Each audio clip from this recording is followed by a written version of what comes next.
LSU football is gearing up for another big run this season. They're ranked with the 7th best odds according to Vegas for the national championship. However, spring football has kind of been a little brutal for them. For starters, Major Burns suffered an ankle injury, and Brian Kelly reported that he'll be shut down for the spring camp. However, he'll be back for the fall, of course.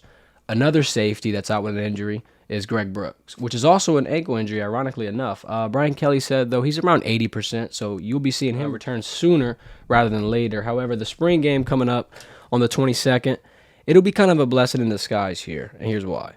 The young DBs are going to be on showcase due to the injuries that we just discussed. So you're going to get those guys hemmed in a little more at that position, especially one where you got new guys coming in. Look, they're high-caliber guys, J.K. Johnson, Deuce Chestnut, Denver Harris. They know what to do. They've been in this show before, but it's a new scheme. You kind of want to get them as many reps as possible, especially when it's the time to do so. It's a spring game. There's not a lot of lights on. There's not a lot of things to risk. There's not a lot of consequences. I think the risk-reward here is pretty good, especially in Brian Kelly's favor. You know, you get to rest some of the starters that you know are going to be important and beneficial to the field, and you get to put the newer guys out there and see how they forged under the fire so far this offseason. Another position that's kind of thin due to injury is going to be the running back room.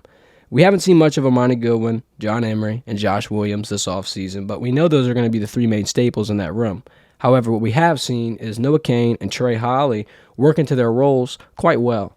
So if you're asking me what I think of the running back room this year, I think it's a much improved room considering what it was last year. You know, we had running back one bounce around quite a bit. At times you thought it might have been Armani. Times you thought it might have been John Emery. And then at the end of the year, bam, Josh Williams makes his case for running back one. So I think right about now you got a lot of weapons to choose from. And, you know, that says a lot about Dan Brock and Kelly's recruiting and what they've been able to do out of the transfer portal and even what they've been able to develop with Frank Wilson and his running back room from last season. I think it's all going to be contingent on how the offensive line gels, though. Brad Davis has one of the toughest jobs for the position coaches because he's got the unit that, quite frankly, needs the most work. Last season, you know, we saw through the first 6 games, 6 different offensive line combinations. And from those combinations, you'll see returning Emory Jones, Will Campbell, Charles Turner, Garrett Dellinger, and Miles Frazier. Those were key staples in those pieces, especially Emory Jones and Will Campbell, who had insane freshman years as tackles. It's not often that you see that much success from a rookie tackle. However, 2 of them on the same line at the same time, that's going to be one of the more rare times that happens in college football. So I think LSU's blessed at this position, honestly. These guys just need to keep getting those reps and keep growing. We spoke to Emory Jones a little bit, and he told us that he doesn't feel like a freshman anymore. He doesn't feel like, you know, he's just getting into this college football game. He kind of feels like a pro at this point. And look at the games he's played. It makes sense. SEC title game, big game against Bama. And he had huge road games at teams like Auburn and Florida. So I think that young man is in a pretty good spot to continue his success, as well as Will Campbell. Another player that everyone's interested in seeing at the spring game, Harold Perkins, of course. Harold Perkins stole the show for his freshman campaign, and he was another big recruit for Brian Kelly that stood out. After a big year, I think he's going to gain a lot more trust, a lot more privilege, and they're going to put him in that spot he's comfortable in, rushing the passer. I'm most excited to see him paired with guys like Mason Smith, Mekhi Wingo, Jacoby Gilroy, Savion Jones. It looks like this defensive line is ready to add pressure with that linebacker group, and you'll see another, rendition of the LSU pass rush running wild all over college football. Yeah, you lose Jamar Cain. You don't know who your defensive line coach is for the season yet.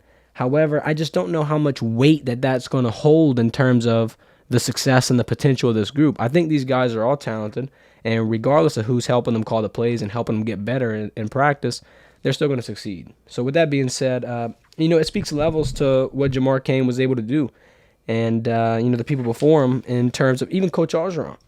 You see some of the guys here on this defensive line are guys that Orgeron recruited, who was a defensive lineman himself, especially a defensive line coach. So this is one of the more talented positions for good reason. What's interesting about the coaching shift is that you see Jamar Cain go with Sean Payton to the Denver Broncos, and man, everybody's wondering, especially here in Louisiana, what does Sean Payton have against LSU? He wants to pick all the LSU guys or prevent guys from going to LSU here. We dug up a couple stories that I thought were pretty funny. When LSU wanted to hire Ryan Nielsen to be his defensive coordinator back in 2021, when Coach O was searching for his new guys. Sean Payton was telling the defensive line coach, Nielsen, at the time, not to take the job.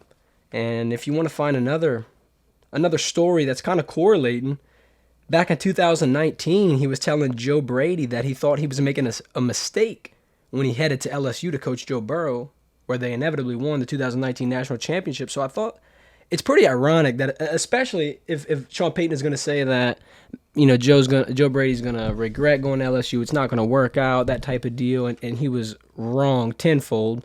So in Nielsen's situation, you never know what that could have turned into. And then ironically enough, he's going to grab an LSU coach and add him to his much talented roster. You already saw another LSU coach, analyst, Pat Hill, move on to the Minnesota Vikings. And it makes you wonder, is anybody else going to leave? Is anybody else going to get plucked from the coop that is LSU? And Brian Kelly spoke about this at the end of last season, where he said how if Matt House, who was the coach at the time, rumored to be departing, if Matt House got an opportunity where he thinks he's going to be better for it, I will help him in any way possible. I think that's part of this profession. But he also kind of joked saying that he doesn't know if he just came here to be the defensive coordinator for a year and how he's going to have to run through his family and his wife first before he would depart Baton Rouge. So a little humor from Brian Kelly, but it makes sense. He came down to win a national championship. LSU joins UConn as the only program, or the only two programs, to win 3 different national championships with 3 different coaches in the 21st century. So when you're coming to LSU, you know what you're getting. Look at Kim Mulkey. Year 2, national championship. It's just in the water down here, it seems. You got a lot of talent to pick from in Louisiana.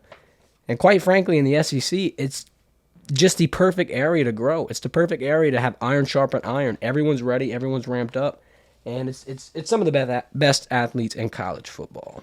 If you want to dial it back to the pro day, you had New England Patriots head coach, legendary head coach, Bill Belichick here, seeming interested as hell in Jaden Daniels. He was staring at Jaden Daniels for the greater part of 2 hours, watching him throw at Kayshawn, throw at Jeray Jenkins, and just throw with the ball boy. He even stopped and talked with him for a little bit, talked with Joe Sloan, talked with Brian Kelly, and you're wondering if Bill Belichick might be, hitting at a possible Jaden Daniels draft pick next year. This has been the Verdant Verdict Sports Show. Thanks for watching. Make sure to share the video, click the links in the description, and follow us on social media. And look out for another episode where we'll break down LSU spring game, how things are looking, and where the Tigers need to adjust.